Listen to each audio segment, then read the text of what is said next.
En la nostra lluita hi ha molts companys que són comandaments i molts companys que són interins. Molts són de vigilància i molts són de prestacions. Molts són de matí i molts són de tarda.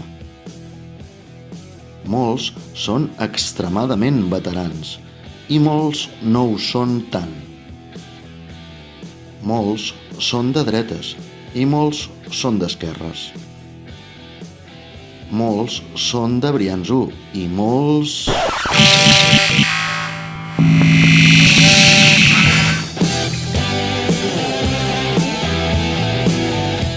En la nostra lluita necessitem que des de tots els centres fem front a totes les amenaces que planen sobre el nostre cos. És una lluita de tots.